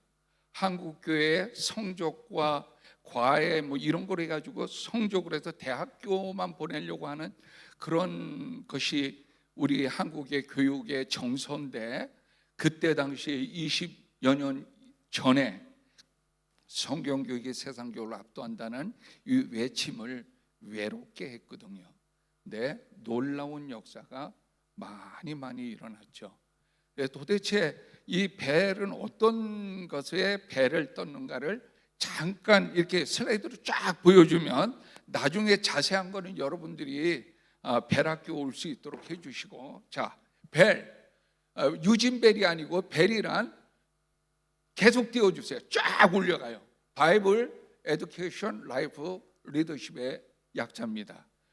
그래서 비브리칼 에듀케이션 포 라이프 앤 리더십 해가지고 성경적인 교육을 통해서 성숙한 삶과 실력 있는 리더를 세워가는 교육운동을 한국 다음 세대들에게 펼치겠다. 그래서 벨이라는 단어를 썼습니다. 자, 계속 올려주세요. 벨의 정신은 한번 읽어볼까요? 시작! 후대를 위하여 황무지의 물일기로 나무를 심는 사람의 마음입니다. 이렇게 정신을 가지고 여태까지 왔습니다. 아무도 알아주지 않아도 후대를 위해서 황무지의 나무를 심어보겠다. 그래서 지금은 사사기의 정신처럼 다음 세대가 다른 세대로 가는 길목을 차단하라를 많이 외치고 있습니다. 자, 또 올려주세요. 교육이란 뭐냐? 사람을 세우는 거고, 성경교육이라는 하나님의 사람을 세우는 것. 성도다움을 세워가는데 그건 말로 되는 게 결코 아니다. 그럼 교육의 정체성을 어떻게 가지고 가야 되냐 한번 올려주세요. 말씀을 5차원 교육혁명인 마가복음 12장 28절에 34절을 우리가 근거로 잡았습니다. 한 서기관이 예수님께 나와서 제일 큰 계명이 뭐냐라고 물었을 때 예수님이 말씀해 주시죠. 너무 잘하는 말씀. 하나님을 사랑하고 이웃을 네 몸처럼 사랑하라. 이거보다 더 큰 계명은 없다.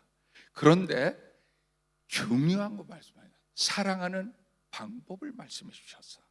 그냥 사랑하라가 아니라, 그래서 이 여기에서 우리 5가지 교육의 5가지 원리를 30년 동안 우리가 외쳐서 사람다운, 하나님의 사람다운 자녀들을 만들겠다는 것을 변치 않고 이상한 교육을 해왔습니다.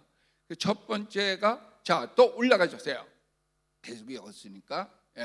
선생님이요, 마음을 다하고 지혜를 다하고 힘을 다하여 하나님을 사랑하는 것과 또 이웃을 제 몸같이 사랑하는 시 전체로 드리는 모든 번제물과 기타 제물보다 낫다.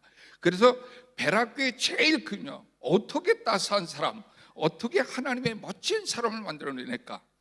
근데 놀라운 것은 이 교육은 오늘 이 시간에 이야기하지만, 그냥 서로는 이야기지만 이거는 교육 다 통합니다. 제가 공산당에 가서도 성경만 빼고 어떻게 리더를 세우는가를 요 교육을 이야기했거든요.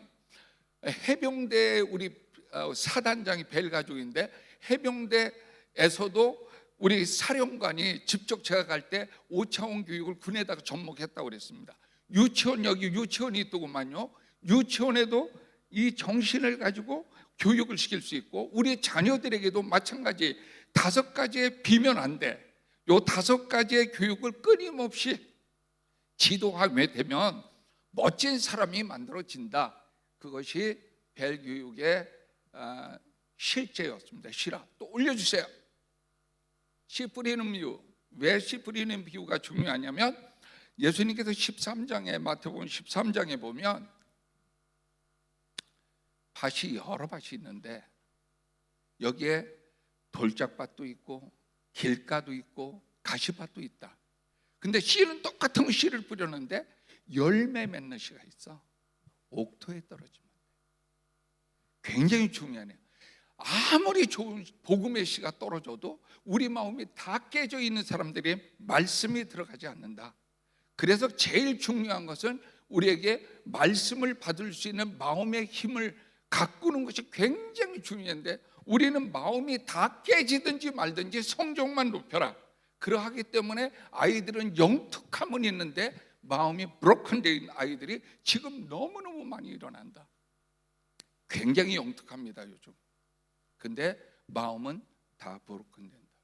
자, 올려보세요. 심력. 또 올려보세요. 마음의 힘입니다. 마음의 힘이 없는 사람에게는 공부시키지 말라는 게 벨 교육의 정체성. 왜 마음의 힘이 이 브로큰 되느냐? 많이 이 인터넷이나 이런 주변에 있는 환경으로 인하여 우리 자녀들의 마음이 많이 브로큰 되어 있습니다. 그 자녀들에게 잘해라, 뭐 착하게 살아라, 아무 의미가 없어. 그런 것은 별로 효과가 없다. 그래서 그 소용성의 힘을 키워주기 위해서는 우리 벨에서 4가지 교육이 가동됩니다. 자, 올려보세요. 고난의 행군, 정서적인 힘, 남을 배려하는 힘, 반응력. 우리 박상원 목사님이 벨학교 와가지고 우리 자녀들을 보고 깜짝 놀랐죠. 애들이 제가 딱 올라가면 박수를 그냥 너무너무 힘차게 칩니다. 나는 3년 동안 박수만 치고 내보내려고 그런다. 아이들이 반응이 많이 떨어집니다. 왜? 마음이 브로큰 되어 있습니다. 그것을 우리가 이 벨 교육을 하는 코치들은 대부분 알아야 돼요. 우리가 다음 세대 굉장히 중요하고 그러다고 하지만 다음 세대들이 지금 마음이 많이 깨져 있는 상태이기 때문에 그런 것을 벨에서 3년 동안 계속 삶에서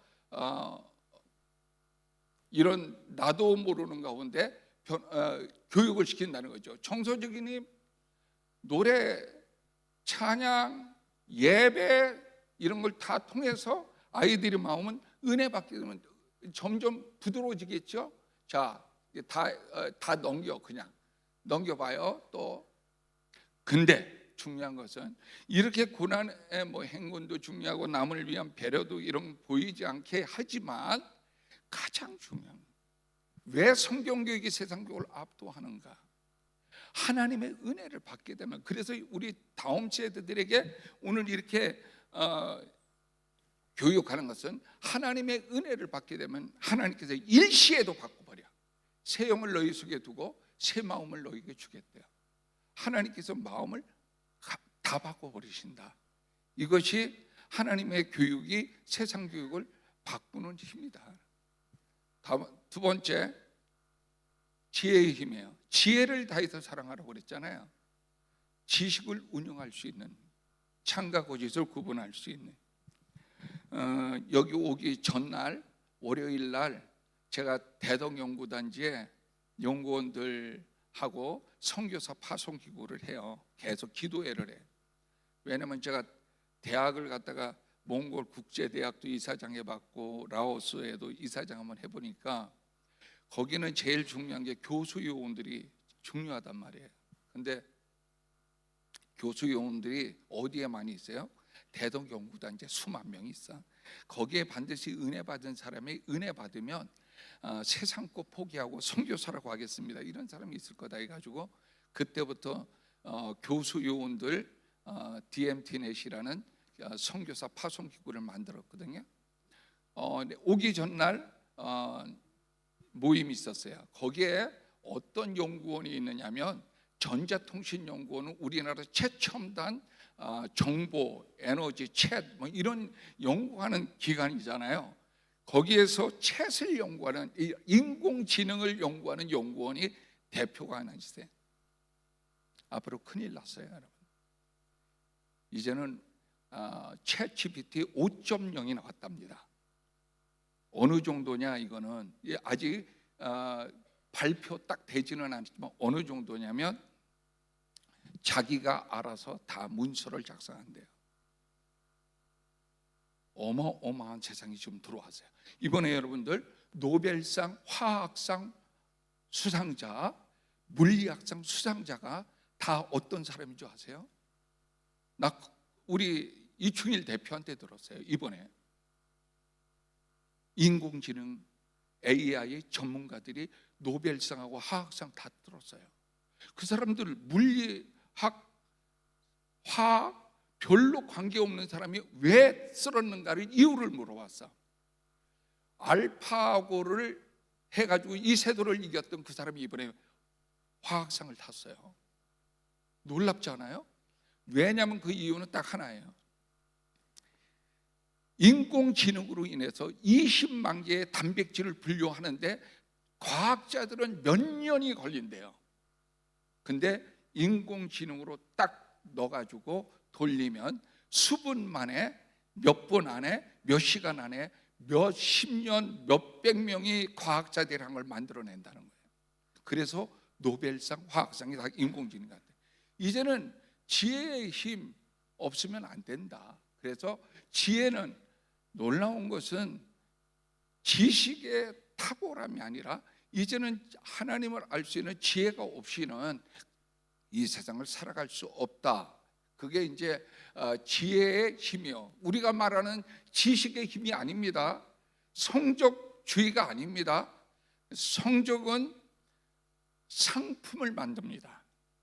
근데 지혜의 교육을 하는 것은 하나님의 위대한 작품이 만들어집니다. 그것이 벨학교의 열매예요. 다 올려보세요. 왜 성경교육이 세상교육을 압도하는가? 그 안에는 지혜와 지식의 모든 보화가 감춰 있다고 분명히 이야기 말씀하셨거든요. 예수 그리스도로 하는 사람들, 여호와를 경외하는 것이 지혜의 근본이고 거룩하신 자를 아는 것이 명철이다. 분명히 말씀하셨기 때문에 우리가 성경교육이 세상교육을 압도한다, 이렇게 말씀하고 있는 거예요. 자, 세 번째, 체력, 몸의 힘을 키워줘야 돼. 몸에 힘이 없으면 절대로 리더가 못 된다. 아까 우리 배락교 영상 잠깐 보여줬지만 배락교는 태권도 1단이 되지 않으면 졸업이 안 됩니다. 그래서 마지막까지 국기원에서 와가지고 촤라고 그냥 단 못 따내는 졸업이 안 되고 수료가 된다 해가지고 마지막까지 졸업장 단 따려고 날렸는데 단이 그냥 육체적인 건강 없으면 절대로 딸 수가 없죠. 놀라운 것은 벨에서 말하는 이 몸의 건강은 육체적인 건강 아닙니다. 바로 성결함입니다. 하나님의 몸을 하나님께 잘 관리하는 자는 요셉이, 내가 늘 말하면 요셉이 총리가 되는 데에는 총리가 될 수 있는 여러 가지 이유가 있었지만 그는 유혹에 넘어가지 않았다고 첫 번째 큰 장애물을 넘었습니다. 그것 때문에 하나님이 너는 내가 쓸만하다 그래서 쓰잖아요. 뭐 여러 가지 이유가 있겠지만 저는 가장 성결함이 하나님 볼 때 굉장히 귀하게 점수를 받았다고 보죠. 성결함. 근데 너희가 성결하라 그래도 이 음란의 파도에 지금 한국부터 시작해서 음란의 파도에 우리 어린 자녀들이 지금 아주 감당이 안 됩니다. 지금 아이들이 음란의 물을 만들어내는 아이들이 10대라는 거 아시죠? 10대가 제일 많이 잘 만듭니다. 음란의 파도에 막 헤매고 있습니다. 마약보다 더 무서워. 그런데 이런 아이들을 어떻게 잡을까요? 하지 말아라, 보지 말아라, 야동은 안 된다. 절대로 안 됩니다 이거. 그런데 왜 성경교육이 세상교육을 압도하는지요? 보세요. 우리의 몸이 하나님 앞에서, 자, 넘겨주세요. 왜 성경교육이 세상교육을 압도하는가? 너희가 다 같이 한번 읽고 봉독하죠. 시작. 너희가 하나님의 성전인 것과 하나님의 성령이 너희 안에 계시는 것을 알지 못하느냐? 내가 은혜 받으면 내가 하나님의 성전이라는 것을 알게 되는 아이는 야동 안 봅니다.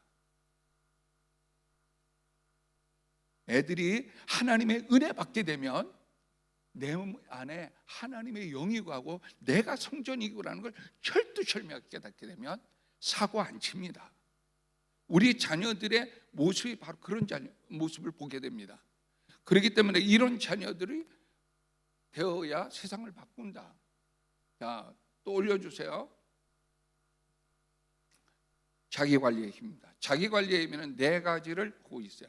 이것이 3년 동안에 우리 자녀들이 자동적으로 키워지는 겁니다. 태도관리. 배락교 여러분들에게 한번 오시라고 하는 이유는 배락교에 일단 오게 되면 인사하는 것에서 벌써 다릅니다. 그냥 보는 대로 인사하고 지나가는 차에도 인사하고 인사만 딱 하는 거 봐도 이 학교 명문이다 딱 이야기합니다.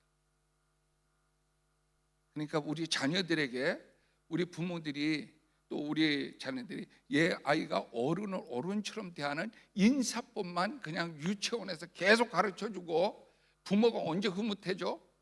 애들이 유치원 갔다 오더니 인사를 잘해. 그것만 해도 부모가 흐뭇해져. 그냥 인사 잘할 수 있도록 만드는 건 굉장히 중요하다. 태도 관리. 내가 저기 동탄 중앙교회 갔더니요, 이 대강당 여기 앞에 그 중앙교회 큰 교회인데 한 1,500명 모이더라고요. 대강당 앞에 너무 이상한 현수막을 붙여놓은 거예요. 뭐라고 써놨는지 알아요? 보통 대강당 앞에 뭐를 써놔요? 보통 열심히 전도 가서 제자 삼아라, 뭐 항상 기뻐하라. 여긴 그게 써놓은 게 아니야. 대강당은 쫙 내렸는데 다 같이 한번 따라해 볼까요? 인사만 잘해도 밥 먹고 산다. 나 깜짝 놀랐어요. 왜냐면 내가 그걸 늘 이야기했거든요.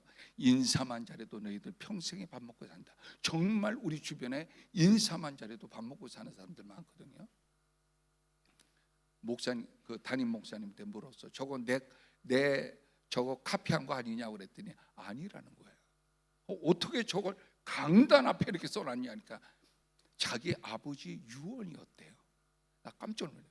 아버지가 삼형제가 있었는데 삼형제가 아버지 돌아가실 때 불렀대요. 그래가지고 앉았는데 아버지가 딱 앉혀놓고 내가 너희에게 평생에 먹을 수 있는 내가 유산을 물려주겠다. 너무 감동이 돼가지고 그냥 벌렁벌렁하네. 이 아버지가 숨겨놓은 땅에 있나 보다 지금 이게. 그래가지고 자녀가 무릎 꿇고 막 감동이 돼가지고 있는데 마지막 유언이었대. 너희들 평생에 난 너희들에게 아무것도 물려주지 못해. 인사만 잘해도 밥 먹고 산다. 아버지 유언이었대. 오늘 우리 자녀들에게 정말 인사만 잘해도 어른들 봐도 인사 잘하고 선배 봐도 인사 잘하고 이런 훈련을 시키잖아요. 어디 가든지 스카웃 됩니다. 요즘 아이들이 목이 고든 백성이야. 목이 곧게 하면 안 돼. 부드럽게 고개를 숙이는 백성 만드는 언어 관리. 언어 엉망입니다. 여러분들 우리 자녀들이 언어 하는 걸 옆에서 제대로 들어보셨습니까? 10대들이 이야기하는 거 여러분 절대로 못 알아듣습니다. 언어가 비속어도 많지만 일반 아이들의 언어를 들으면 욕도 뭐 순간순간 안 들어가면 말이 안 되니까 언어 관리 잘 시켜야 됩니다. 말 격려하고 축복하고 위로하고 하는 일을 여러분들이 많이 했어요. 그럼 부모가 하면 애들도 합니다. 우리 영성도 그래요. 어떤 목회자들이나 누구든지 다 축복하고 위로하고 격려하는 분들은 영성이 늘 풍성합니다. 그런데 만나면 비판하고 만나면 막 누구 욕하고 막 짜증, 영성도 항상 다운되어 있죠. 그래서 언어 관리는 돈만 안 주고 그냥 공짜인데 왜 못합니까? 멋있다, 칭찬 많이 해주세요. 없답니다. 그리고 정말 살아납니다. 죽은 자도 살릴 수 있는 게 언어잖아요. 그리고 우리 자녀들은 그런 교육을 시킵니다. 말 잘해라. 그리고 말하는 훈련도 시키죠. 그래, 시간 관리 가장 중요한 시간, 예배보다 더 중요한 시간이 어디 있어요? 하나님의 시간 관리, 주어 짧은 시간 잘 해야 된다.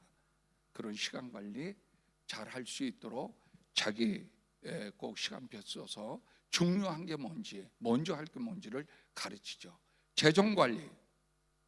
저는 사실은 여기에 여러분들이 어떻게 보실지 몰라도 제가 부자처럼 보여요? 부자 아니에요. 제가 이사장이고 그러지만 아이들 우리가 복음 통일에 대해서 지금 많이 기도하고 아까 온성도 목사님이 그 탈북자들을 돕기 위해서 어렵고 기도하는 것처럼 얼마나 간절했을까. 제가 사실은 오늘 여기 있어도 그런 심정입니다. 나라에서 도움 안 받습니다. 우리 언젠가 우리는 교직원 공제에도 가입되어 있어요. 한국에 이 정도면 벨학교는 한국의 명문 학교로 세웠습니다. 네, 교직원 공제에서 들어오라고 그래. 단 들어오는데 성경을 빼고 들어오라고 그래. 난 성경을 빼고 교육하느니 저 우리 학교 저 아무것도 아닌 것 같아도 200억 들어온 겁니다. 아무것도 아닌 것 같아도 성경을 빼고 가느니 저는 그냥 학교 문을 닫겠습니다. 그런 정신으로 지금까지 있습니다. 우리 학교는 학비를 못 낸다고 그래서 절대로 그 중간에 퇴학시키고 그런 애들은 없었습니다. 그러니까 지금 우리 학교는 한국에 20년 전에 세울 때 애들이 너무너무 많이 와가지고 우리는 지금도 편입은 안 받지만 그전에도 편입을 안 받았고 자퇴는 시켜도 편입 안 받았습니다.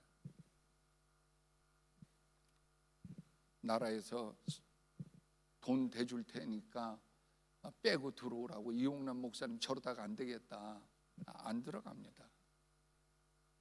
나라에서도 도움 안 받지. 그러나 다음 세대를 포기할 수가 없어서 학비는 제대로 못 내지. 아이들은 말씀을 배우다고 여기 있는데 얘네들 학교 어렵다고 문 닫으라고 할 수가 없어서 제가 여러분 한 달에 나라에서 지금 도와주지 않기 때문에 어느 날 행정실장 불러서 우리 직원들이 필리핀까지 40명을 내가 먹여 살립니다. 내가 40명을 먹여 살릴 수 있는 그런 몸체가 아니에요 지금. 근데 행정실장한테 도대체 한 달에 얼마나 마이너스 되는지 조사해 봐라. 여러분 깜짝 놀라지 마세요. 5천만 원 마이너스입니다 지금. 그런데도 여태까지 가고 있어요. 하나님이 그런데 어마어마한 것을 세워주셨거든요. 하나님의 법대로 여러분들이 행하다면 하나님께서 또 채우시라고 믿고 지금도 포기하지 않고 성경교육 포기하지 않고 가고 있습니다. 기도해 주세요. 그래 둘 중에 하나가 터져야 돼. 우리 기도운동적 성교에서 어떤 사람이 왕창 돈 벌어가지고 낼 때 우리 벨도 좀 나눠주고 또 벨이 제가 필리핀 우리 이 캠퍼스가 있는데 한 100억 정도 내놨거든요. 그러니까 거기에 팔려면 내가 그쪽에 또 줄게.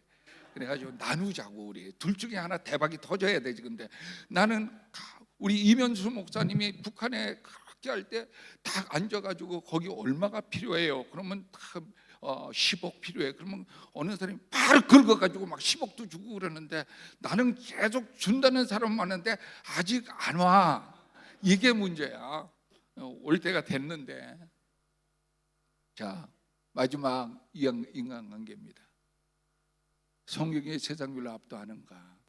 절제하는 능력, 그것은 오직 성령의 열매를 맺을 때 가능하기 때문에 이런 교육이 필요하다. 마지막 인간관계입니다. 성공의 열쇠입니다. 인간관계 사실은 벨에 많은 우리 제자들이 자녀들이 물어요. 교장 선생님 어떻게 이 학교를 이루었어요? 그 비결이 뭐예요? 딱 하나 이야기. 인간관계를 잘해라. 저는 여태까지 인간관계에는 사실은 미워하는 사람도 많이 있었지만 인간관계에 대해서 하나님이 이렇게 축복해 주셨다 생각합니다. 절대로 저는 돈은 잃어도 사람을 놓치지 않습니다.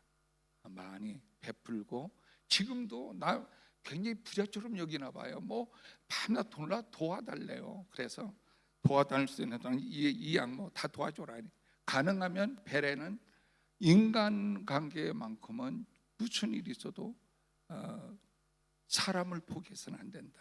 하나님이 벨을 지금까지 세워주신 것은 인간관계 잘하기 때문에 세워주시지 않았나. 그래서 하나님과의 관계, 선생님과의 관계, 부모와의 관계, 지금 많이 단절되는데 부모와의 관계, 이런 모든 것이 다 예수 그리스도 안에서 은혜 받으면 마지막 원수도 사랑할 수 있는 힘을 하나님이 주시리라 이렇게 믿습니다. 여러분도 하나님 안에서 이런 교육이 삶의 현장에 내가 짧은 시간에 했지만 여러분들이 언제든지 벨학교, 나 방콕에서 있었습니다. 예전에 제가 다 먹여줍니다. 최강 목사님이라고 벨 박교 캠퍼스에 한 20명을 데리고 갑자기 밤에 막 벼락같이 하는데 우리 굉장히 캠퍼스가 잘 졌는데 거기로 왔어요. 4박 5일 동안 다 프리로. 그때 내가 처음으로 탈북자들 만났습니다. 그리고 김종욱 선교사님 잡히기 바로 전에 벨학교 와서 강의하고 또 우리 DMT넷에서도 설교했는데 그 이후에 바로 가셨죠. 오늘도 하나님 안에서 이런 교육이 잘 이루어져서 여러분들의 교회나 가정이나 또 우리 북녘 땅에 시니어와 함께 새마을 운동이 다시 한번 다음 세대하고 잘 연결되어서 요즘 우리 임 목사님도 시니어 얼마 전에 선교 한국 하고 있는데 벨하고 다음 시대 늘어나는 건 시니어들이니까 지금 벨과 시니어하고 지금 선교한 거하고 연결되어 있습니다. 그래서 어떻게 하든지 이 시니어들을 통한 또 다음 세대하고 연결되어서 함께 가고자 하는 것을 계속 고민하고 노력하고 있습니다. 감사합니다. 땡큐. 감사합니다. 대전에 와서 집 없으면 얘기하세요. 저한테. 저 이용남 목사님 댁으로 제가 모시도록 하겠습니다. 아마 구름 위에서 자는 그런 느낌을 받을 거예요. 구름 위에서. 그죠, 목사님? 예. 괜찮죠? 예, 너무너무 후덕하시고 저런 이런 캐릭터니까 정말 좀 깜짝 놀랐어요. 그 중고 학생들이 목사님 딱 등단하니까 막 아이돌 오빠 온 것처럼 막 이렇게 저게 진짜일까? 저 김정은이한테 하는 것처럼 저렇게 가짜일까? 자세히 봤어요. 그랬더니 야, 정말로 이렇게 표현을 하더라고요. 깜짝 놀랐습니다. 궁금하신 분들은 진짜 그 논산에 있는 벨 국제 아카데미 가시면은 아이들이 나는 여기서 6년 교육을 받고 세상으로 선교사 파송을 받는 졸업식이 파송식이에요. 그래서 귀한 학교에서 또 다음 세대 시니어와 함께 복음 통일로 가려고 하는 놀라운 그런 비전을 제가 받게 돼서 이번에 모시게 됐습니다. 잘 모셨죠? 박수 한번 드릴까요? 네, 고맙습니다. 목사님도 그냥 오시지 않고 또 이렇게 저희들 이렇게 열심히 하라고 또 후원도 해주셔서 너무나 감사드리고요. 자, 너무 칼같이 시간들을 잘 지켜줘서 여러분 아까 뭐라 그랬죠? 성경 교육이 세상 교육을 압도한다. 다시 한번 해볼까요? 시작. 성경 교육이 세상 교육을 압도한다. 그렇게 돼야 돼요. 우리끼리만 통일되면 뭐겠어요? 그래서 다음 세대들을 어떻게 해서라도 통일의 아젠다를 주려고 하는 것이 이번 모임에 저희가 하고 있는 글로벌 복음 통일 네트워킹 미션 컨퍼런스가 우리들의 이 통일의 아젠다를 청년들, 아이들한테 외연을 확정하려고 하는 거예요. 그게 목적이에요. 그리고 이 통일을 안 믿는 사람들에게까지 우리의 통일은 이런 겁니다 하고 설득시키려고 하는 거예요. 그런 컨셉을 잘 아시고, 자, 우리들은 주님의,